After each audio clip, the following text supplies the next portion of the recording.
Okay, let's go ahead and take a look at these properties of exponents. So I've given you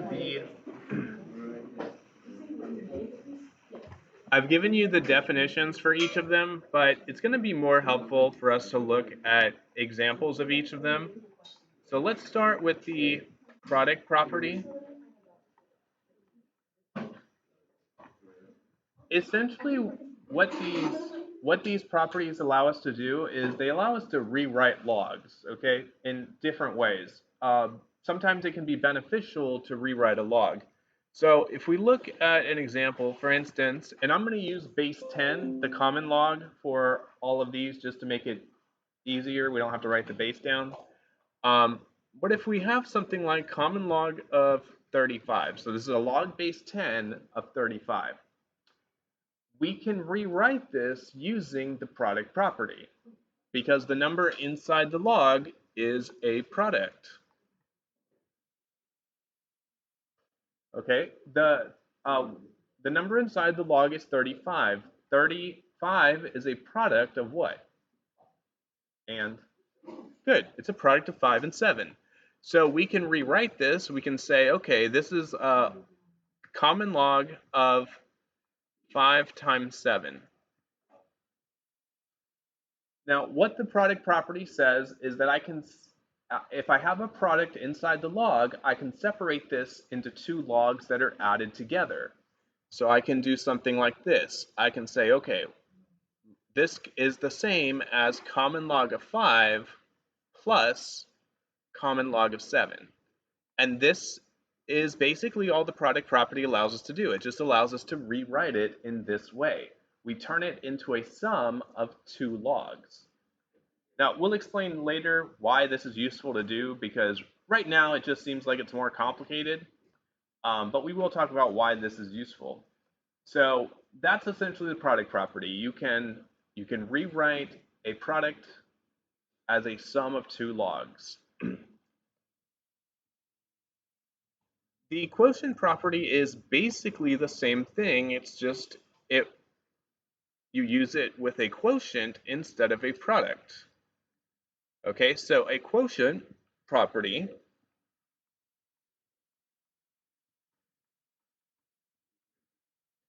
So an example of this would be we're having a log, we take a log of a number that's a quotient. So for example, we take the log of the number 2/3.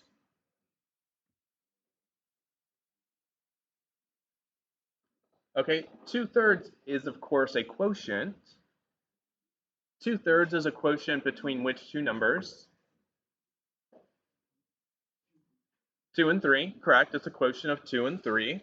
So we can rewrite this, and this is basically the same as the product property. The only difference is that you subtract instead of adding. So you would do log of 2 minus log of 3. And that would be all that we can do with the quotient property. We can just rewrite it in this way. Log of 2 minus log of 3.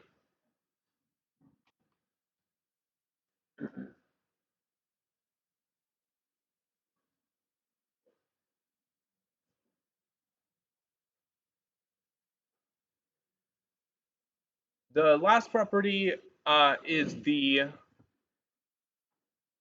power property.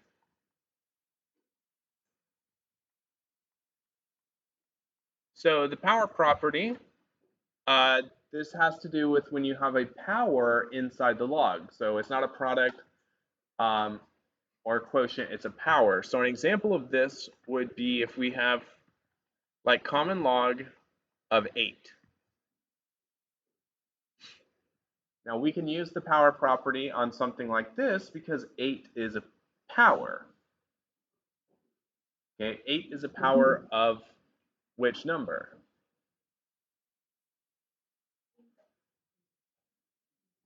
It's a power of 2. Good, it's a power of 2.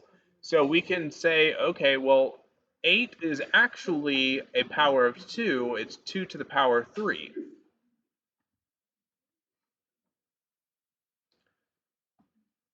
Okay, so the way that the power property lets us rewrite this is it lets us write this exponent as multiplication instead. So this exponent can be written as multiplication instead. So I can bring it outside, just like we had in the warm-up. I can say, okay, instead I can write this as 3 times the common log of 2. And this is what the power property allows us to do.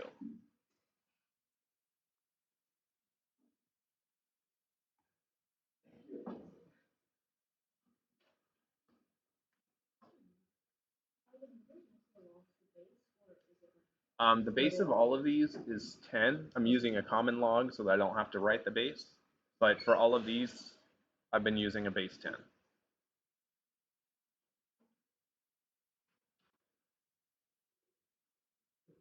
Okay, so this is basically the 3 properties that we're going to be using the next couple of days. All right. Now let's take a look at one way that using these properties might be useful, because really it doesn't seem like they're really that useful right now. It just lets us rewrite stuff. But let's take a look at one way that this property might be useful. So let's take a look at the problems on this page here. So we have 3 logs that we want to evaluate. We want to evaluate log base 2 of 3 over 7, log base 2 of 21, and log base 2 of 49. Now, if you try to evaluate these right now, you won't be able to, because 21 is not a power of 2 that we know of, 49 is not a power of 2 that we know of, and 3 over 7 is not a power of 2 that we know of. However, there's one key detail that's in the instructions. We're told 2 very important things. We're told that log base 2 of 3 is about 1.585. We're also told that log base 2 of 7 is about 2.807.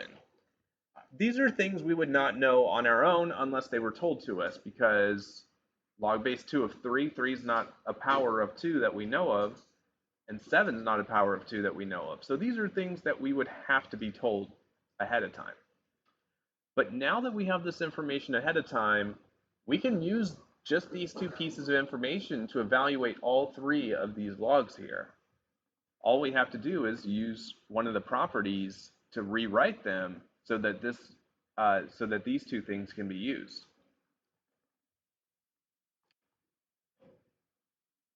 So let's take a look at the letter A here.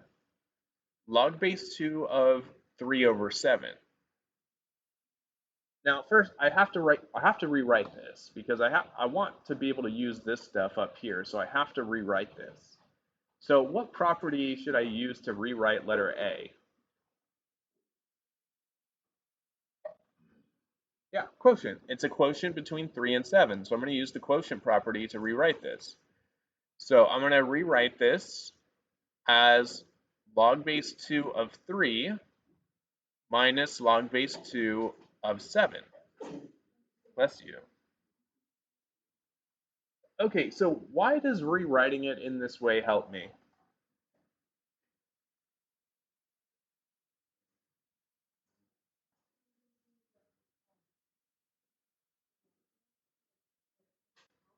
Right, yeah, we know what these things are equal to. We know the values of both of these things. We know the value of this and we know the value of this. So now that we have this rewritten with the values readily available, we can just say, okay, log base 2 of 3, we know what this is. It's 1.585, so this is 1.585. Log base 2 of 7, we also know what this is. It's 2.807. So all we have to do is use the quotient property and subtract these 2 numbers, and we will know what this is equal to. So let me get out the calculator. We are definitely need a calculator.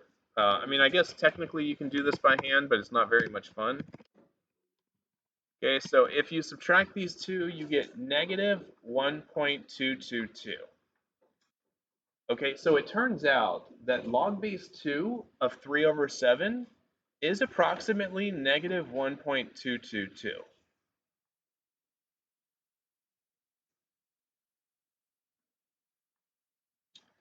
Okay, so we used the property to help us identify what the value of this log was. Keep in mind though, this would not have been possible without knowing this stuff ahead of time. Let's go ahead and take a look at letter B. All right, well, what property can I use for letter B here?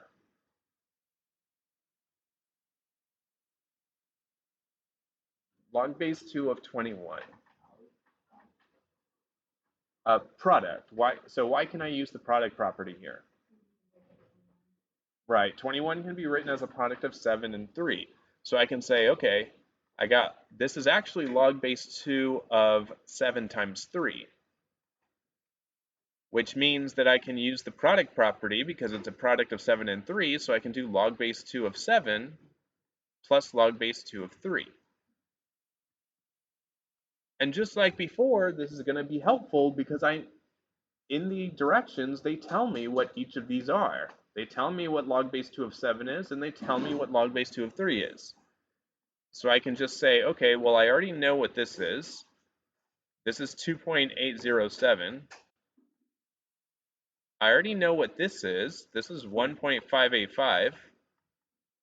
Since I'm using the product property, all I have to do is add these two together.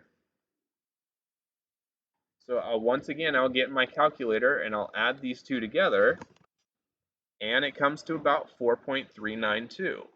4.392. So it turns out that log base 2 of 21 is about 4.392.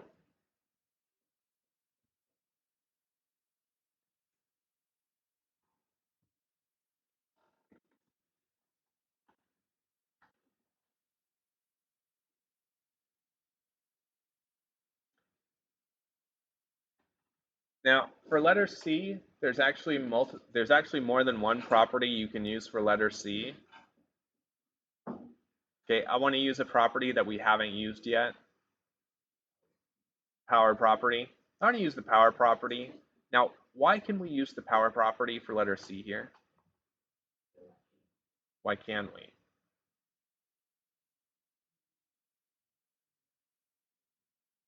Why are we allowed to use that property here? You don't know? What's special about 49? It's right. It's a power of 7. So this is a power of 7. So since this is a power of 7, we can use the power property. We can say, okay, so log base 2, and this is a power of 7, this is 7 squared. Okay, and if we follow what the power property says, the power property says that instead of it being an exponent here, I can just multiply the log by that number. So instead of having this exponent here, I can just do 2 times log base 2 of 7.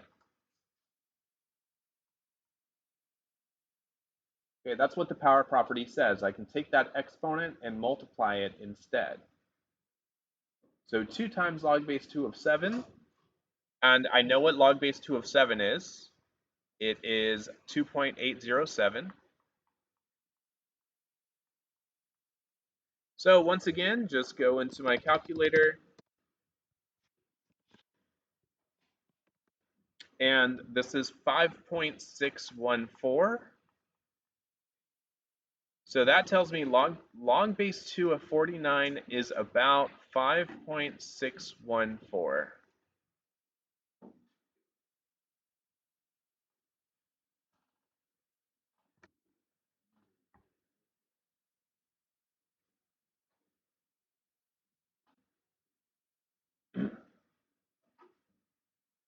Now, this is definitely not the most useful thing you can do with these properties.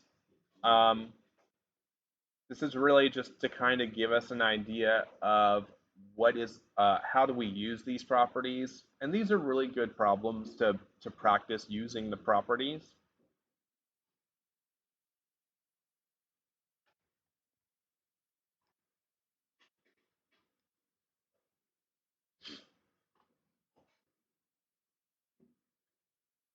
Any questions on these three here?